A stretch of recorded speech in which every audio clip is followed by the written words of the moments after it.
ইতিহাস যদি বিকৃতির কথা বলেন, সবার আগে এনসিপি ইতিহাস বিকৃতি করেছে। জুলাই জাতীয় সনদ এবং গণভোট নিয়ে বিএনপি সরকার কোনো প্রতারণা করে নাই, বরং এটি নিয়ে অন্তর্বর্তীকালীন সরকার প্রতারণা করেছে। জামাত ইসলামী আজকে একটা সংবাদ সম্মেলন করে আনুষ্ঠানিকভাবে বলছে সরকার মোটা দাগে ব্যর্থ। তার অনেকগুলো খাতওয়ারি বলেছে, যার একটা বড় অংশ আল মামুন রাসেলও উল্লেখ করেছেন। আবার ধরেন কেউ কেউ বলছে, বিএনপির পক্ষ থেকে বলা হচ্ছে ধ্বংসস্তূপ থেকে একটা দেশকে পুনর্গঠন বা পুনরুদ্ধার করতে হচ্ছে। ফলে আসলে কি আমরা মোটা দাগে ব্যর্থ হলো সরকার এই 6 মাসে? আচ্ছা দেখেন, আমি আগেই বলেছি যে এই সরকার গণ অভ্যুত্থানের সরকার, আর আমাদের যারা অপোজিশনে আছে তারাও গণ অভ্যুত্থানের। আপনি যদি সরকারের 6 মাসের মূল্যায়ন করেন, তাহলে আমাদের যারা বিরোধী দলে আছে তাদেরও 6 মাসের মূল্যায়ন দরকার। শুধুমাত্র আপনি আমাকে দেখছেন, আমিও তো আপনাকে দেখছি, তাই না? আপনি যদি আমাকে সহযোগিতা না করেন, তাহলে আমার পক্ষে তো আসলে সফল হওয়া সম্ভবপর নয়। এই টকশোতে আমরা 3 জন আছি, আমরা যদি একে অপরকে কথা বলার ক্ষেত্রে সহযোগিতা না করি, তাহলে আপনি আমাদের এই টকশো পরিচালনা করতে পারবেন না। ঠিক একটি দেশ এরকম, সরকার প্রধান যিনি আছেন, যারা সরকারে আছেন, তাদেরকে যদি প্রতিনিয়ত আপনি ফেলিয়ে দেওয়ার হুমকি দেন, আপনি মিথ্যাচার করেন, আপনি মানুষকে বিভ্রান্ত করেন, আপনি জাতীয় সমস্যা বা সংকট সেটিকে আপনি দলীয় সমস্যা বা সংকট মনে করেন এবং সেটির জন্য আপনি সরকারকে সবসময় দোষারোপ করেন, তাহলে তো এই রাষ্ট্রের পুনর্গঠন, এই রাষ্ট্রের পরিবর্তন কখনো সম্ভবপর হবে না। দেখেন, আমাদের রাসেল সাহেব যে কথাগুলো বললেন, আমি সেই কথাগুলোর একটু উত্তর দিই। 5 দফাকে বাতিল করা, জি, আমি তার কথাগুলো নোট করেছি, আমি কথাগুলো একটু উত্তর দিতে চাই। দেখেন, তিনি বললেন যে অযোগ্য ব্যক্তিদেরকে নিয়োগ দেওয়া হয়েছে। আপনি প্রশ্ন করেছিলেন যে আপনার আসলে গবেষণায় কারা যোগ্য আর কারা অযোগ্য। তিনি উত্তর দেননি, আশা করি তিনি উত্তর দিয়ে যাবেন। দেখেন, আমরা দেখেছি যেভাবে শেখ হাসিনা এই যে বিভিন্ন কর্পোরেশন প্রতিষ্ঠানগুলোতে আমলাদের মাধ্যমে সেই প্রতিষ্ঠানগুলো চালাতে চেষ্টা করেছিল, মোটা দাগে বলা যায় যে ওই প্রতিষ্ঠানগুলোর সফলতা খুবই কম। এখন আমাদের বিএনপি সরকার দায়িত্ব গ্রহণের পরে যাদেরকে সেখানে নিয়োগ দিয়েছে, হ্যাঁ, তাদের একটা পলিটিক্যাল আইডেন্টিটি আছে, কিন্তু আমার কথা হলো, এবং তারা অনেকে রিজাইন করেন নাই দীর্ঘদিন পর্যন্ত। না, রিজাইন বলতে মানে তাদের তো শর্তই ছিল যে তারা দলীয় বা অন্যান্য যে কোনো প্রতিষ্ঠানের সঙ্গে সম্পৃক্ত থাকলে সেখান থেকে আমি যতটুকু জানি তারা অবশ্যই, এটি তো আসলে কেউ তো এই প্রতিষ্ঠানে যাওয়ার পরে মানে সাংবাদিক সম্মেলন করে রিজাইন করা এরকম কোনো ব্যাপার হয়তো আপনি দেখেননি। তারা হয়তো দলের কাছে তাদের সেই রিজাইনপত্র জমা দিয়েছে, বা আপনি যদি কাউকে বলেন যে আপনি পুরোপুরি আসলে মানে দল ছেড়ে দেন, আসলে বাংলাদেশের বাস্তবতায় আপনার একদম পুরোপুরি নিরপেক্ষ ব্যক্তি আপনি পাবেন না। তো যাই হোক, সরকার নতুন যে ইনিশিয়েটিভ নিয়েছে, আমরা 6 মাস দেখি, তাদেরকে তো আসলে 5 বছরের জন্য দায়িত্ব দেয়নি, 1 বছরের জন্য দিয়েছে। যদি মনে হয় যে 1 বছরে আগের তুলনায় ভালো হয়নি, তখন আপনি সমালোচনা করবেন। আমার কাছে মনে হয় যে যাদেরকে দায়িত্ব দিয়েছে তারা সবাই নিপীড়িত, দেশকে ভালোবাসে, দেশপ্রেমিক। তাদেরকে 1 বছর সময় দিয়ে আমরা দেখতে পারি যে তারা ভালো করে কিনা অতীতের তুলনায়। সুতরাং এখনই তাদেরকে আপনি অযোগ্য বলতে পারেন না। আর আপনার যে সময় সরকার ছিল, মানে জামাত এবং এনসিপির যে অন্তর্বর্তীকালীন সরকার ছিল, মানে সেই সরকারকে জামাত চেয়েছিল, এনসিপি চেয়েছিল যে 5 বছর তারা ক্ষমতায় থাকুক এবং এমনভাবে রাষ্ট্রের সংস্কার বা মেরামতের নামে এমনভাবে ক্ষমতা কাঠামো তারা তৈরি করুক, যাতে করে আসলে জামাত এবং এনসিপি পরবর্তীতে ক্ষমতায় যেতে পারে। সেই সময় দেখেন, সেই সময় ডিসি নিয়োগ, এসপি নিয়োগ, ওসি নিয়োগ, ইউনো নিয়োগ, ঢাকা বিশ্ববিদ্যালয়ের বিভিন্ন গুরুত্বপূর্ণ জায়গায় বা অন্যান্য বিশ্ববিদ্যালয়ের গুরুত্বপূর্ণ জায়গায় যে নিয়োগগুলো, এই নিয়োগগুলো যাদেরকে দেওয়া হয়েছিল ম্যাক্সিমামই আসলে আপনার জামাত করে। এনসিপি তো আসলে নতুন দল, নতুন সংগঠন, তাদের তো লোকবল আসলে ছিল না। এ নিয়ে আমি একদিন নাহিদ ইসলামকে জিজ্ঞেস করেছিলাম, শুরুতে যেহেতু জামাতের সাথে এনসিপির ভালো সম্পর্ক ছিল, শিবিরের ভালো সম্পর্ক ছিল, তাদের পরামর্শগুলো নিত, যে কারণে আসলে শিবিরের পরামর্শে অনেকগুলো নিয়োগ দিয়েছিল, বিশেষ করে ঢাকা বিশ্ববিদ্যালয়ে যাকে আসলে ভিসি হিসেবে নিয়োগ দেওয়া হয়েছিল। আমরা কখনোই, আমি তো বিশ্ববিদ্যালয়ে আন্দোলন সংগ্রাম করেছি, কখনো আমি তাকে চিনতাম না, কখনো আমরা তাকে পাই নাই। একসময় অনিক রায়রাও আমাদের সাথে, আমরা একসাথে মিলে সন্ত্রাসবিরোধী ঐক্য গঠন করেছিলাম, তখনও আমরা তাকে দেখি নাই। অর্থাৎ এমন একজন মানুষকে আপনি আসমান থেকে ধরে আনলেন, বসিয়ে দিলেন, সেগুলো আসলে দলীয় নিয়োগ না, কারণ সেগুলো আসলে জামাতের লোক, সেগুলো শিবিরের লোক। জামাত শিবিরের লোক যদি আপনি বসিয়ে দেন, সেটাকে দলীয় নিয়োগ বলে না। কিন্তু যদি আপনার কেউ বিএনপি করে থাকে, কেউ যদি নিপীড়িত হয়ে থাকে, তাকে আপনি বসালেই সেটা হয়ে যায় দলীয় নিয়োগ। আচ্ছা, বিদ্যুৎ এবং গ্যাসের সংকট নিয়ে কিন্তু আমি আগেই বলেছি, সংকট নিয়ে আলাদাভাবে ধরেন যে জিনিসপত্রের যে দাম, তারপর মানুষের যে নিরাপত্তা, তারপরে ধরেন মানুষের এক ধরনের অর্থনৈতিক সংকট, এর ভিতরে সরকারি কর্মচারীদের বেতন বাড়ছে, মূল্যস্ফীতি সরকার ঘোষিত 8%।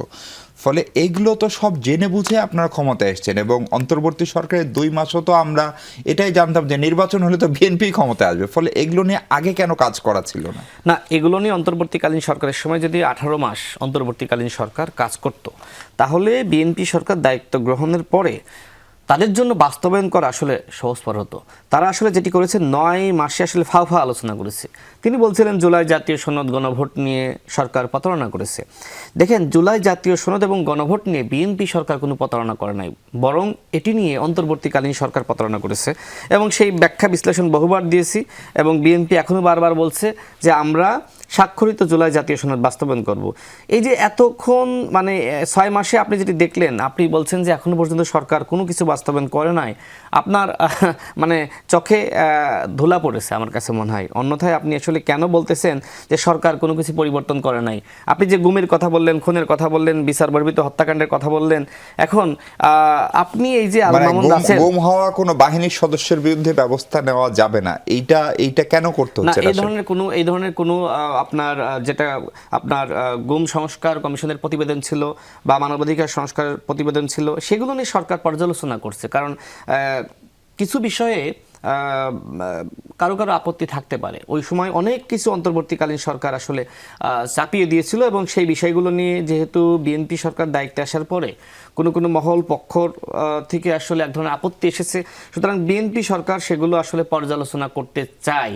অন্তর্বর্তীকালীন সরকার যেভাবে আসলে হটকারী হয়ে চাপিয়ে দিয়েছিল, তার যেটা ভালো লেগেছে সেটা সেখানে অন্তর্ভুক্ত করেছে, বা জামাত এবং এনসিপি যেটা আসলে বলেছে সেটাই করেছে। সুতরাং বিএনপি সরকার তো নির্বাচিত সরকার, জনগণের কাছে তার কমিটমেন্ট আছে। বিএনপি সরকার যদি আপনি নির্বাচনী ইস্তেহারটা দেখেন, বিএনপি সরকার নির্বাচনী ইস্তেহার ধরে কাজ শুরু করেছে। সুতরাং এই বিষয়গুলো সরকার বাতিল করে দিয়েছে, বিষয়টা আসলে এরকম না। আমাদের অপোজিশনে যারা আছে তারা আসলে মিথ্যাচার করছে। দেখেন, অধিকাংশ অধ্যাদেশগুলো পাশ করা হয়েছে, কিন্তু আমার প্রশ্ন হলো যে আওয়ামী লীগ নিষিদ্ধের অধ্যাদেশ, সেই অধ্যাদেশ যে সময় যেটি নিয়ে আপনাদের সব থেকে বড় কথা বলা দরকার ছিল, সেই অধ্যাদেশ নিয়ে আপনারা আপত্তি জানিয়েছিলেন। জামাতের আমির সেই সময় বলে নাই অনেক ভাই, তিনি বলেছিলেন যে এইটা কি 2 দিন ভেবে দেখা যায় না? ঠিক আমার প্রশ্ন হলো, সরকার যে অধ্যাদেশগুলো পর্যালোচনা করতে চায়, এটির উপর আপনার আস্থা বিশ্বাস নাই কেন? আওয়ামী লীগকে নিষিদ্ধ করা হচ্ছে, আপনি বলছেন যে এটা নিয়ে কি 2 দিন ভেবে দেখা যায় না? অথচ সরকার যে বিষয়গুলো নিয়ে অনেক মহলের আপত্তি আছে, এবং তারাও বলেছে যে আমাদের সাথে একটু আলোচনা করেন, অন্তর্বর্তীকালীন সরকার আমাদের সাথে আলোচনা করে নাই। এখন আপনি কি তাদেরকে আলোচনার সুযোগটা দিবেন না? আমি তাদের নাম বলতেছি না, রাষ্ট্রের বিভিন্ন স্টেক হোল্ডার আছে, তাদের আলোচনা, তাদের আপত্তি, তাদের সাথে মীমাংসা, অনেক বিষয়গুলো থাকে। মানে আপনি যদি বলেন যে ডোন্ট কেয়ার, আমি কাউকে মানি না, আমার মতন আমি সব করব। দেখেন, অন্তর্বর্তীকালীন সরকার যেহেতু গণঅভ্যুত্থানের পরে দায়িত্ব গ্রহণ করেছিল, তারা অনেক কিছু পেরেছে বা করতে পারে, কিন্তু জনগণের ম্যান্ডেট নিয়ে ক্ষমতায় এসে ওই সরকারকে অন্যান্য স্টেক হোল্ডারের সাথে আলোচনা পরামর্শের ভিত্তিতে দেশ চালাতে হয়।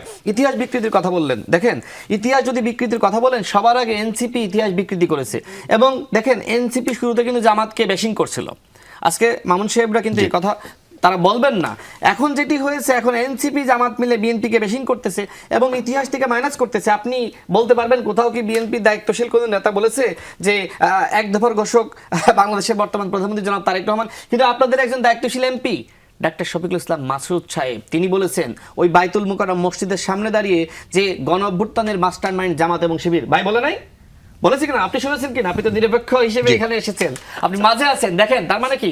তার মানে এখনো পর্যন্ত এই ধরনের কোনো কথা তিনি বলতে পারবেন না। হ্যাঁ, কোনো একটা পর্যায় থেকে, কোনো একটা কর্মী লেভেল বা সমর্থক লেভেল থেকে এই ধরনের বক্তব্য আসতে পারে, কিন্তু দায়িত্বশীল বড় নেতা এরকম কোনো পর্যায় থেকে আসলে এই ধরনের বক্তব্য আসে নাই। কিন্তু আপনি নিশ্চয়ই খেয়াল আছে আপনার যে 12 দলীয় জোটের একটা ইফতার প্রোগ্রাম হয়েছিল সম্ভবত আপনার নির্বাচনের আগে, 24-এর নির্বাচনের আগে।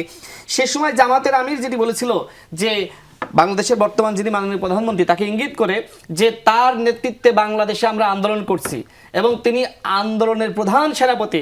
আপনি নিজেই ওই সময় জনাব তারেক রহমানকে আপনি আসলে ক্রেডিট দিয়েছিলেন যে তিনি আসলে নেতৃত্ব দিচ্ছে, আর আজকে আপনি জনাব তারেক রহমানকে মানতে পারতেছেন না। দেখেন, বাংলাদেশ স্বরাষ্ট্রমন্ত্রী, এবং এইটা বলে শেষ করি 1 মিনিটে, উনি বললেন যে 1 মিনিটে শেষ করি, উনি বললেন যে মানে ভারসাম্য চাই রাষ্ট্রপতি এবং প্রধানমন্ত্রী ক্ষমতার মধ্যে। রাষ্ট্রে যথেষ্ট পরিমাণ পরিমাণ ভারসাম্য আছে বলেই আজকে আল মামুন রাসেল আপনি এখানে এসে কথা বলতে পারতেছেন। 5 আগস্টের আগে আপনাকে কোনো টকশোতে কথা বলতে দেওয়া হয়নি। আমি বলছি না যে আপনি আসেননি, আপনাকে বলতে দেওয়া হয়নি।